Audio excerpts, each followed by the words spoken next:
associates and what they're doing.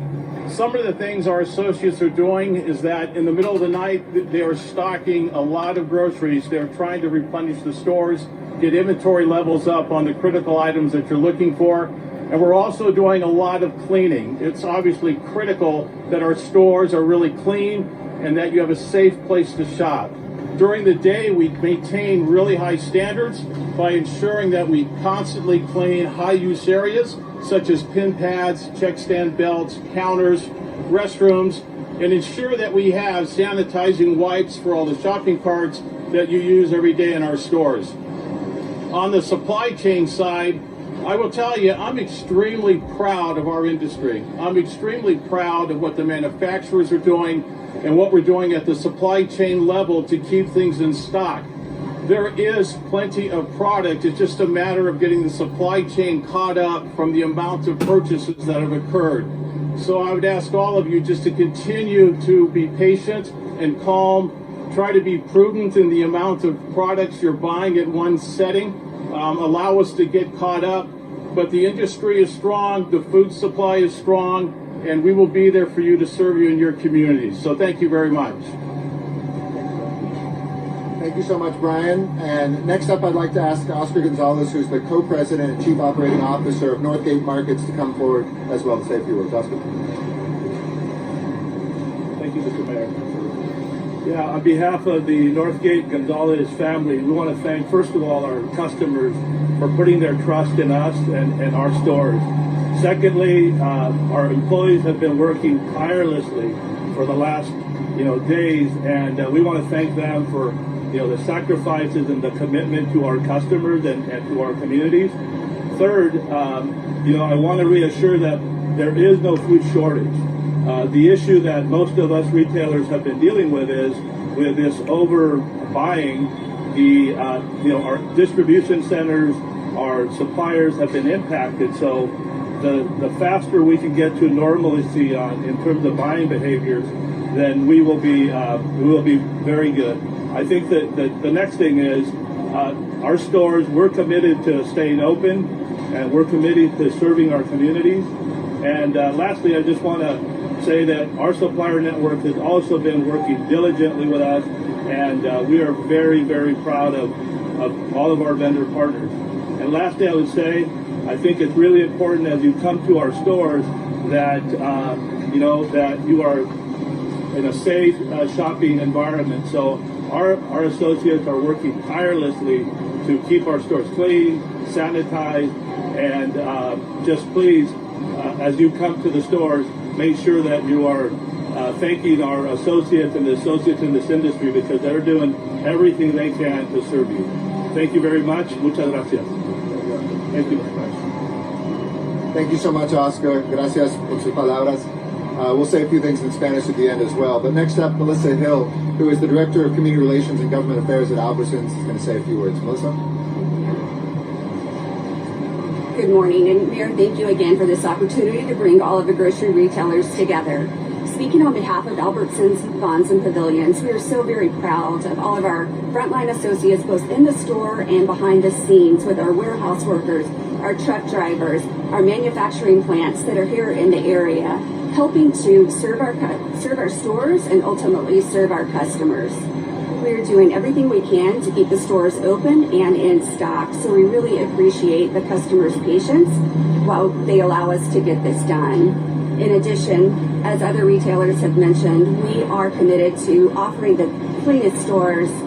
So when customers are in our stores, our associates are either serving them or they're cleaning the shelves to make sure we have the safest and cleanest sanitized environment for our customers to shop in. We apologize for any out of stocks. We are working our best to get the stores back in business.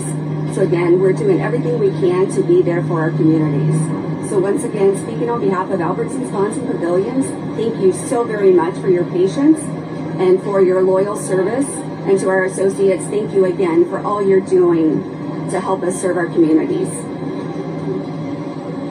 Thank you very much. We appreciate your words as well. And I'd like to ask Rob McDougall, who is the president and the CEO of Gelson's Markets, to say some words as well. Rob? thank you for this time, and thank you, Mayor, for letting us speak to the customers out there. I just want to reassure our customers that although we are a little bit behind on stocking some shelves, it's not a supply problem. It's just really a people problem and getting that product to the shelves. I would also like to take this time to publicly thank all of our employees at Gilson's. I know who are working much overtime and working really hard to help fulfill your needs in our stores. And I just think it's really important to acknowledge that while you visit the stores, and give us a little bit of grace as we work through this issue and this time. It's unprecedented. And just having the mayor's support through this has been really helpful.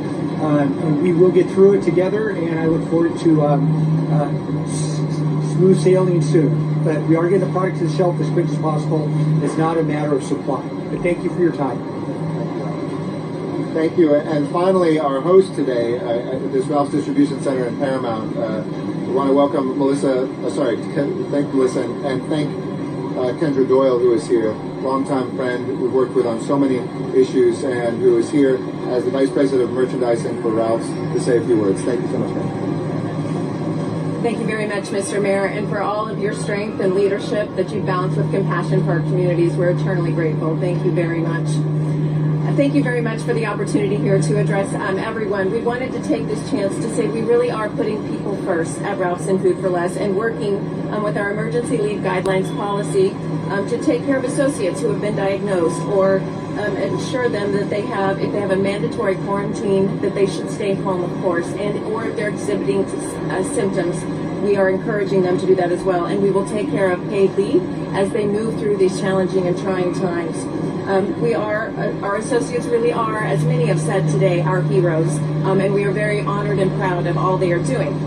And on that note, we are ready for more heroes at Ralph's and Food for Less. We are hiring right now to take care of this increased demand, and we would encourage everyone to go ahead to jobs.ralphs.com or jobs.foodforless.com and apply, most especially for those who are experiencing a lack of work, whether that's our restaurant friends or those in any other service industries. We have jobs. We're ready to hire and get people started as quickly as this week to help take care of our communities.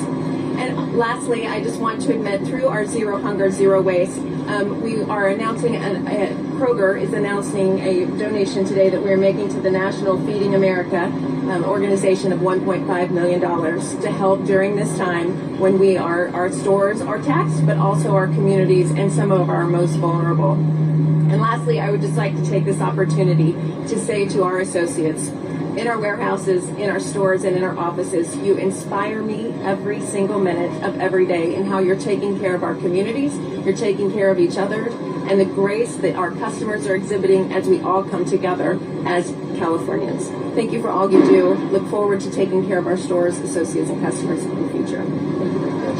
Thank you. I know we have So that's a Facebook Live event that we were executives. It sounded like one of them said that it's not a supply problem, it's a people problem. Yes, and there is no food shortage. They just can't get those shelves stocked quick enough with the way people are buying, which is differently than what we normally are doing. So he says go back to normal, and that's when the stores, if you can, will go back to normal as well.